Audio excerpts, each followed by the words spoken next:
Selamat bertemu kembali. Hari ini kita akan membahas cara mengukur tegangan pada adaptor. Ya. Dan di kehidupan sehari-hari kita banyak sekali perangkat yang berhubungan dengan tegangan DC dan eh, produk yang kita punya selalu ada adaptornya. Nah, sekarang bagaimana kita memastikan bahwa tegangan adaptor itu sudah sesuai yang dibutuhkan. Nah, maka dari itu diperlukan alat ukur untuk mengetahui tegangan pada adaptor apakah sudah sesuai atau belum. Ya.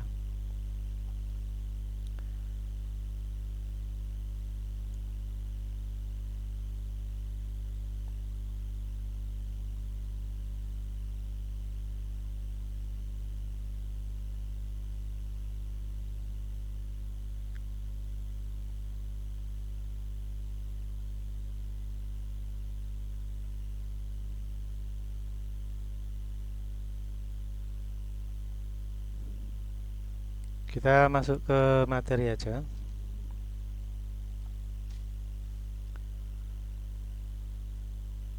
Kita mulai dari pembahasan adaptor yang konvensional, ya, dimana adaptornya itu langsung menggunakan trafo.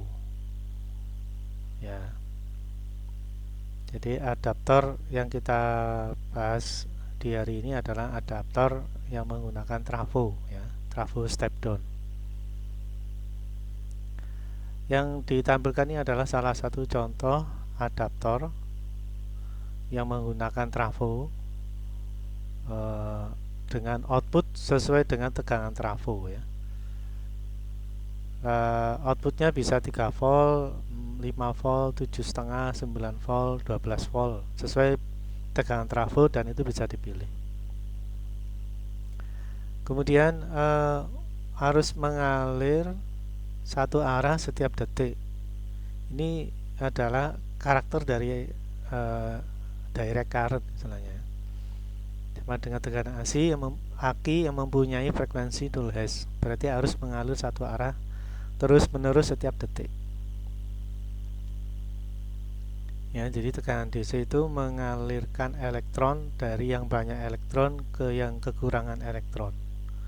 Sampai suatu saat yang kekurangan elektron itu sudah penuh dengan elektron, sehingga dua kutub tadi, ya, atas dan bawah itu sudah sama-sama penuh dengan elektron, dan ini akan menyebabkan tidak ada beda potensial sehingga disebut baterainya habis, ya.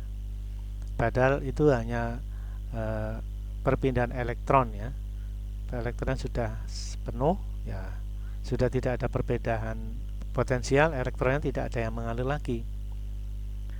Nah, karena ini arus yang mengalir terus-menerus, maka biasanya kabel pada arus DC itu panas, ya, karena aliran arusnya mengalir terus-menerus, ya. Frekuensi 0 Hz itu berarti terus-menerus.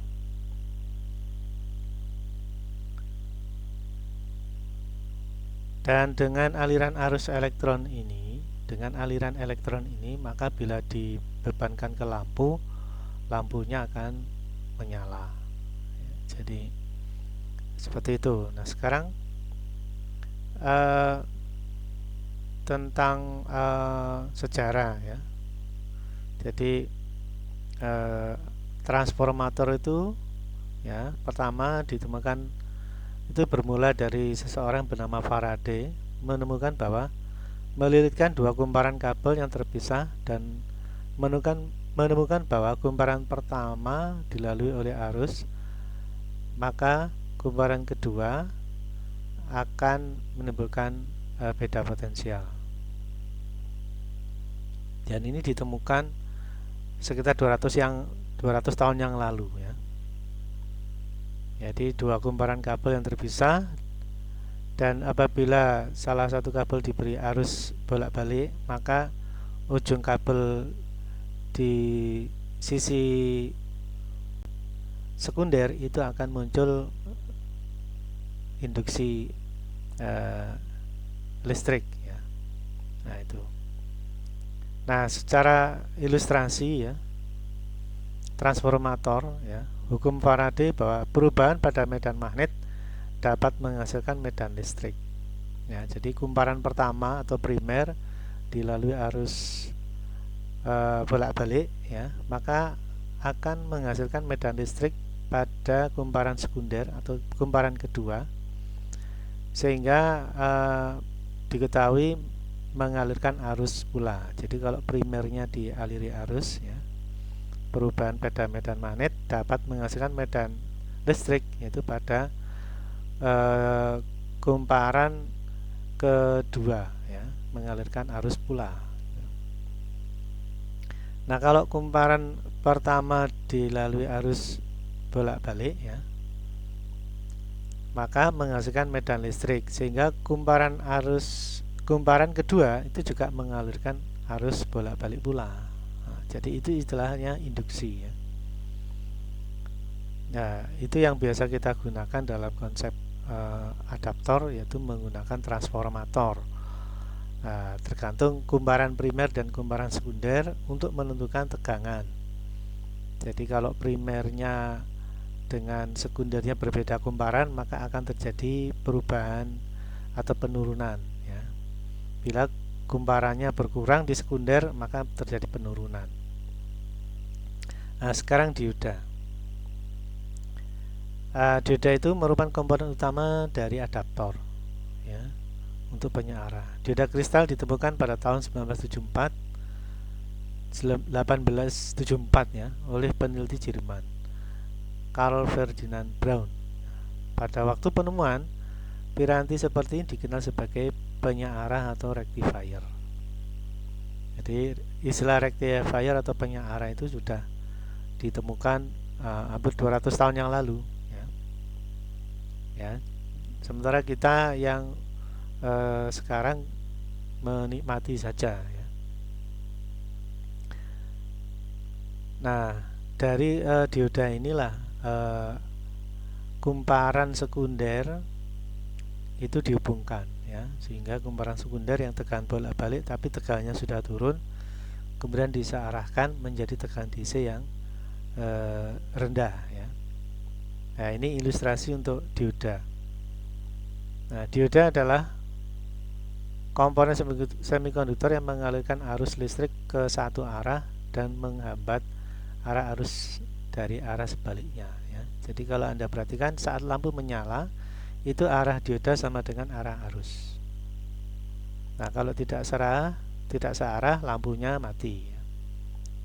Padahal ini diberi tegangan DC yang mengalir terus-menerus. Bila tidak mati, bila searah nyala. Bila tidak searah mati, bila searah nyala. Nah ini menunjukkan dioda itu hanya mengalirkan arus listrik ke satu arah dan menghambat arus dari arah sebaliknya ya. Jadi ada dioda yang ada garisnya itu menunjukkan arah arus ya. Dengan identifikasi arah arus itulah bisa lebih mudah difahami ya. Dioda menghambat arus dari arah sebaliknya. Jadi kalau tegangan DC positif ya menuju ke dioda tanpa tidak searah dan searah itu berbeda ya. Jadi kalau searah itu nyala, kalau tidak searah mati. Ya, mengalirkan arus listrik ke satu arah. Jadi satu arah dengan dioda. Ya, bila berlawanan, nah ini berlawanan maka tidak ada aliran arus.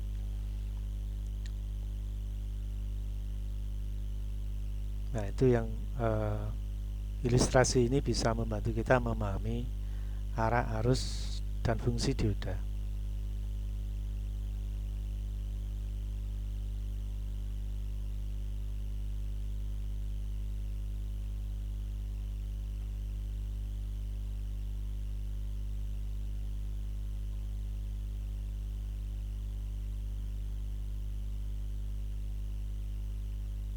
Baik, kita lanjutkan materinya. Sekarang kapasitor ya.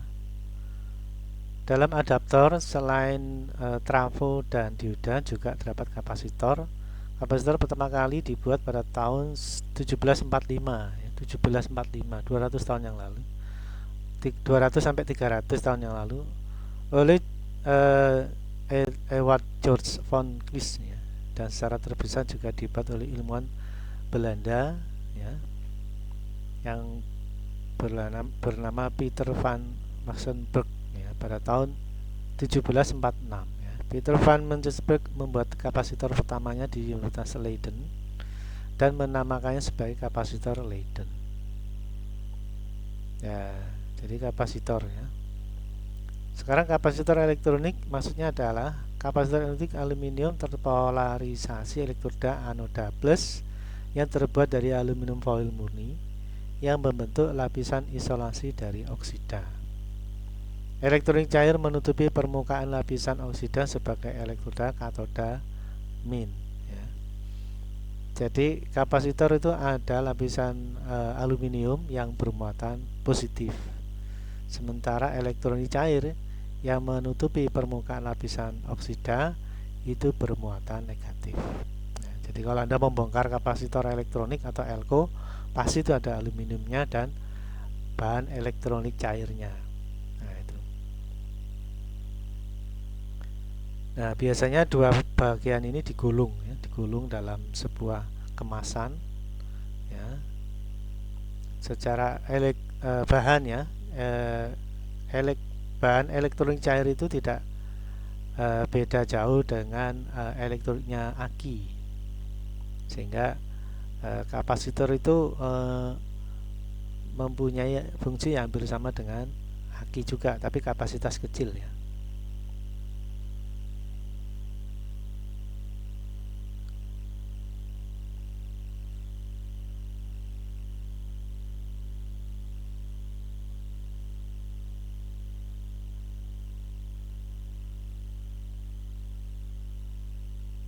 Baik, kita lanjutkan lagi materinya.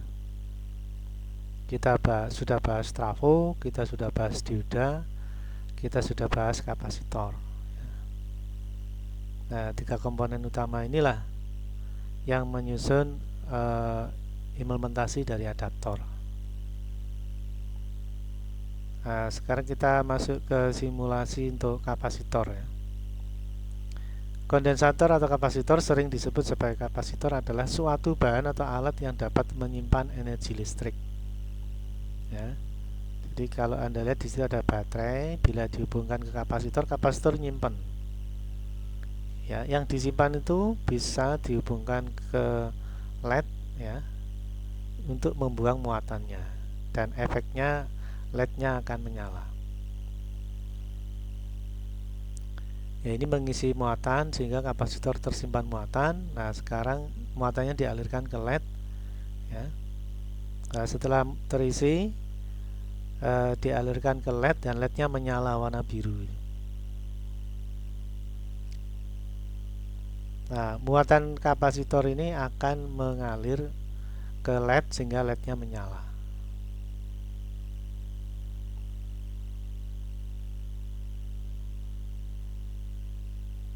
Ya, ini konsepnya aliran arus ya, dari positif ke negatif.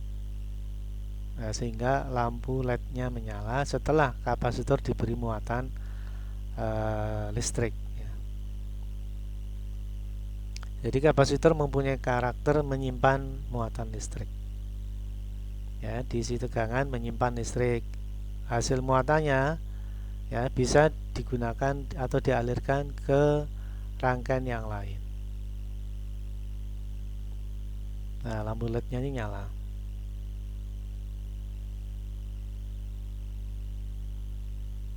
Jadi kapasitor itu bila diberi tegangan dia akan menyimpan muatan. Nah, elektron yang disimpan terjadi penyimpanan muatan arus ya.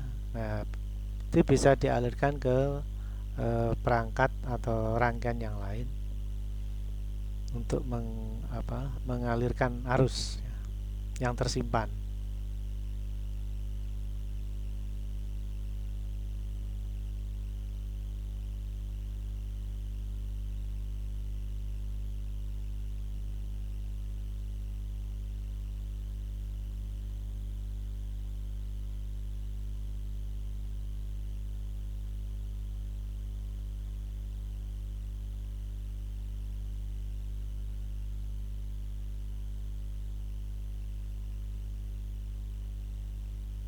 Nah, ini sudah saya tampilkan layar penuh ya. Jadi saat dibuka ke baterai, dia menyimpan muatan ya. Tadi salurkan ke LED-nya yang menyala. Jadi dia mampu menyimpan muatan. Muatan itu bisa digunakan untuk menyalakan rangkaian yang lain. Ya, itu mengalir ke LED untuk menyalakan LED. Lalu muatan aliran arusnya itu menuju ke ground. Ya. Kita lanjutkan lagi. Sekarang resistor. Ya. Resistor dibuat oleh seorang bernama Josh Simon Ohm. Ya. Jadi aliran arus pada resistor itu bisa kita ilustrasikan seperti ini. Resistor adalah komponen elektronika yang berfungsi untuk menghambat atau membatasi aliran arus yang mengalir. Nah, ini saat hambatannya kecil, ya, yang di tengah itu hambatannya besar. Jadi melewatkan arus, nah ini menghambat arus namanya. Nah, ini arusnya besar berarti hambatan kecil ya.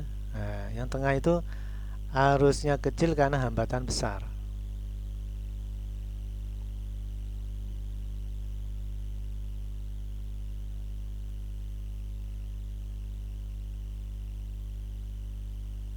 Nah, ini hambatan kecil.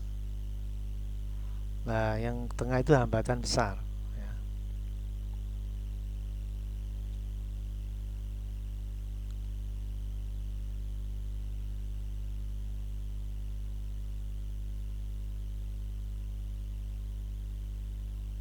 Ini hambatan kecil ya. Nah, yang tengah ini, nah sekarang hambatan besar. Ini resistor bernilai kecil ya. Nah, yang tengah ini resistor bernilai besar sehingga menghambat arus.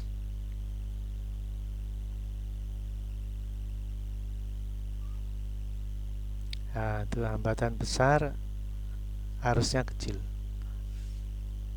Nah, ini hambatan kecil, arusnya besar. Nah, yang tengah itu hambatan besar, arusnya kecil.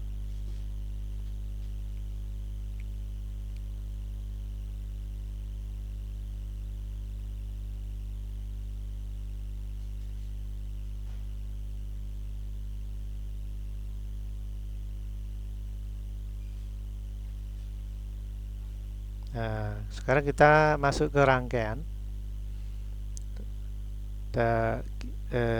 Untuk mengukur tegangan pada transformator ya. Di sana inputnya tegangan AC 220 ya, seperti yang ada di rumah ya. Lalu output yang dihasilkan itu adalah yang kita butuhkan, yaitu tegangan DC. Nah, di tengah-tengah ini adalah adaptor. Lalu di situ ada transformator yang menurunkan tegangan. Nah, bila primernya dapat tegangan AC, maka sekundernya juga menimbulkan tegangan AC. Tadi sudah kita bahas ya. Nah, sesuai kumparannya, jumlah kumparan, biasanya trafo ini jenisnya step down, yaitu tegangan sekundernya lebih kecil dari primernya.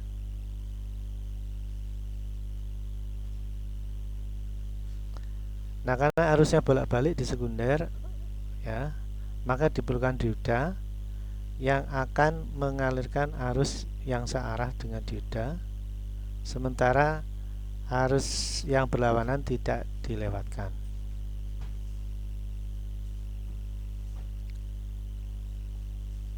Nah, karena itulah maka diperlukan kapasitor untuk menampung muatan ya. Nah, pada resistor untuk mengalirkan arus dari sisi positif ke negatif sehingga terjadilah arus kontinu ya.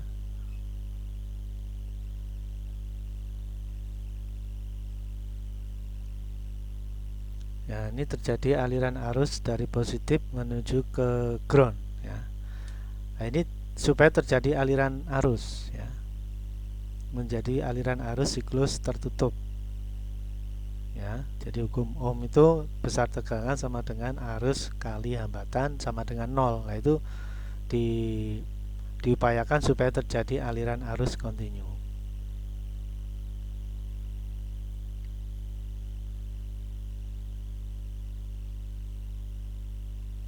Kalau tidak ada aliran arus, maka kalau tidak ada resistor, maka tidak ada aliran arus yang kontinu. Ini akan terdapat tidak efektifnya aliran arus ya. Jadi supaya dioda itu ada beban ya, maka diberi resistor. Dan resistor ini biasanya besar karena hanya diharapkan aliran arusnya kecil sekali, hanya untuk memicu aliran arus. Baik, ini adalah rangkaian yang sudah saya siapkan untuk rangkaian penyearah ya.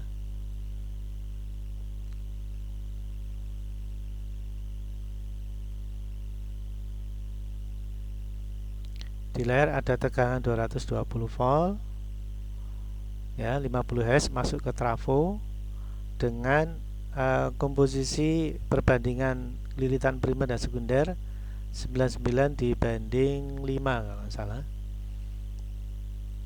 3 ya, 99 dibanding 3, maka harapannya perbandingan primer sekunder itu lebih sedikit kumparan sekunder, sehingga diharapkan tegangannya akan turun ya, sesuai yang kita harapkan.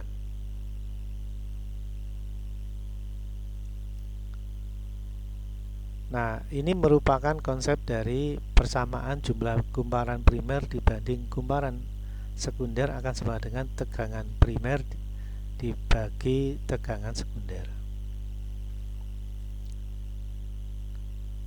Kemudian di titik dioda nanti kita pantau lewat osiloskop ya, untuk mengetahui output dari dioda. Nah, coba kita hidupkan rangkaiannya. Nah, di voltmeter AC terukur 220-an ya. Lalu di sekundernya sekitar 5 volt DC ya. Jadi bisa digunakan untuk rangkaian-rangkaian yang butuh tegangan DC yang kecil. Nah, di sini terlihat bahwa ada tegangan input 220 volt AC menjadi tegangan output 5 volt DC. Nah, sekarang kita amati bentuk sinyal sebelum dan setelah dioda. Untuk itu kita coba melepas rangkaian kapasitor, komponen kapasitor dari rangkaian. Coba dimatikan dulu, lalu kita putus. Kita lepas, lalu kita pantau pakai osiloskop ya.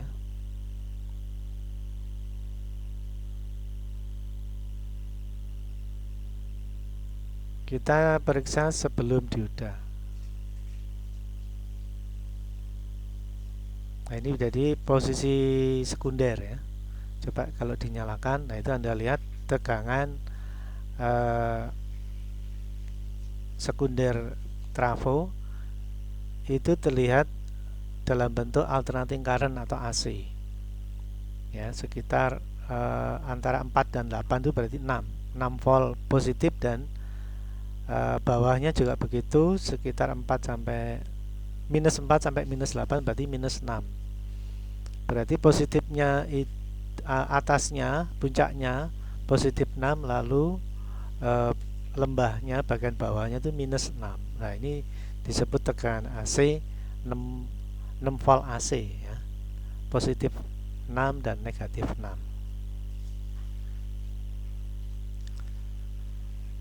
Nah, sekarang kalau kita pakai voltmeter ya.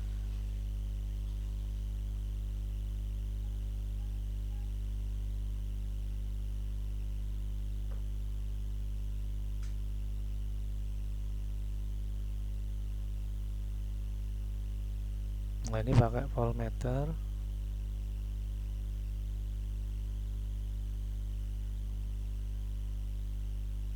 Nah, ini kita setting ke AC ya.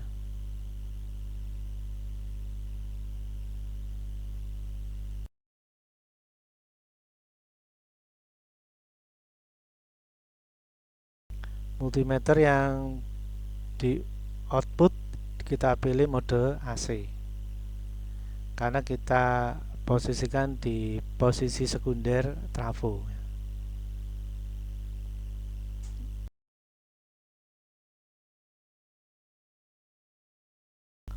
Jadi kalau diukur pakai AC sekitar 4 sampai ya, sekitar 4 lebih sedikit ya. Ini adalah tegangan rata-rata. Jadi tegangan rata-ratanya itu kalau Anda lihat tegangan di osiloskop itu ya, sekitar 4, nah itu tegangan puncaknya itu 6. Jadi memang voltmeter itu yang diukur adalah tegangan rata-rata atau tegangan efektifnya. Ini kalau kita pause.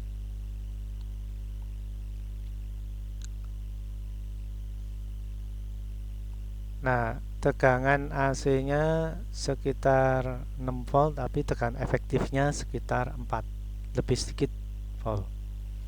Karena voltmeter itu mengukur tegangan rata-rata atau tegangan efektifnya. Sementara kalau osiloskop menambahkan tegangan puncaknya.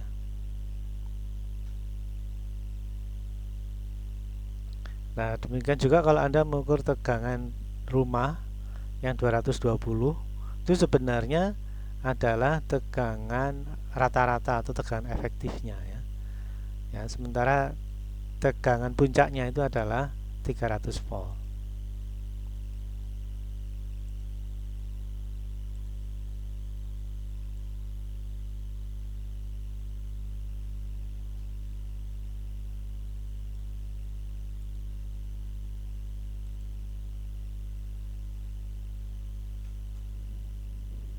Nah, sekarang kita coba mengukur setelah dioda.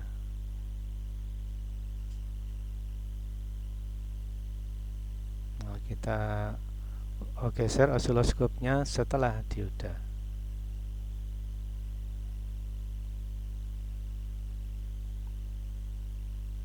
Nah, tadi sebelum, nah sekarang kita coba setelah dioda. Baik osiloskop maupun multimeter, dan multimeter posisi atau modenya kita pilih DC ya. Nah, sekarang kalau kita nyalakan, nah Anda lihat di sana osiloskop hanya menampilkan tegangan positifnya saja ya.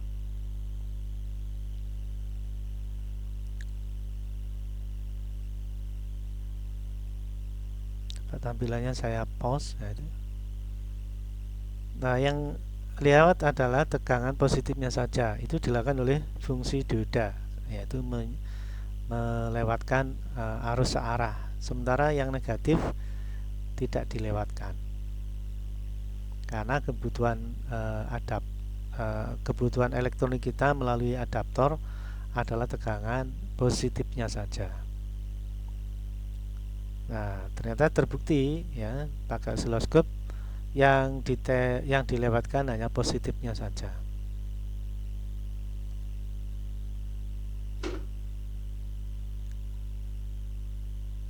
Nah, pakai voltmeter sekitar 5 volt ya.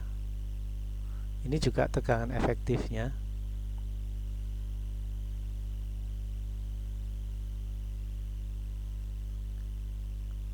Nah, kalau pakai osiloskop ini antara 4 sampai 8. Ini sepertinya ya separuhnya ya. Kalau sampai puncak sekitar hampir 6 lah ya. Sekitar 6 ya. Pakai voltmeter 5 lebih sedikit ya. Ini adalah terukur kalau voltmeter itu tegangan efektif ya. Nah, kalau pakai osiloskop ada tegangan puncak.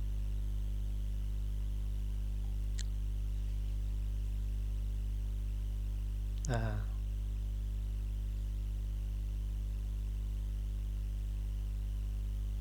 Nah, sebelum dioda itu masih tegangan positif negatif atau tegangan AC. Nah, setelah dioda adalah tegangan positifnya saja.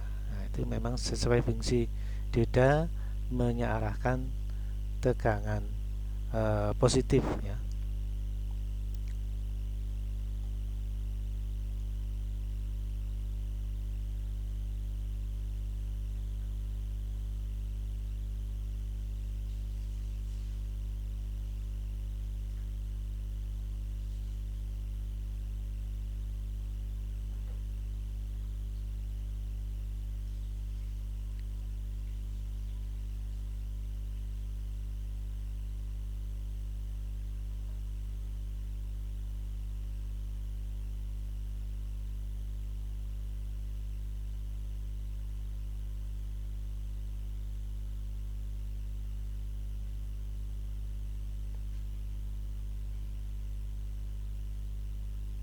Nah, sekarang kita lanjutkan menggabungkan dioda ya dengan kapasitor ya.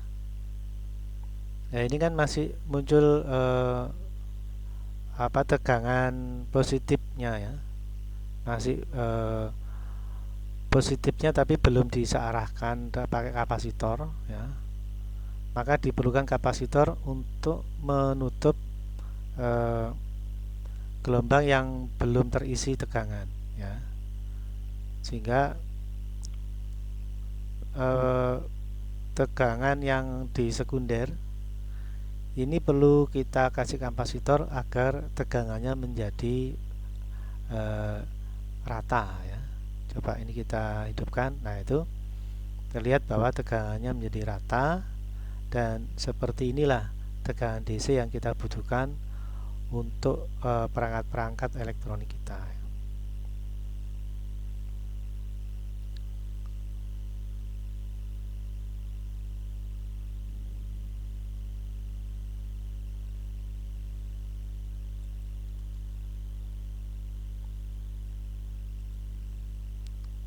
Baik, saya kira itu yang bisa saya sampaikan di pertemuan kali ini ya. Semoga bermanfaat.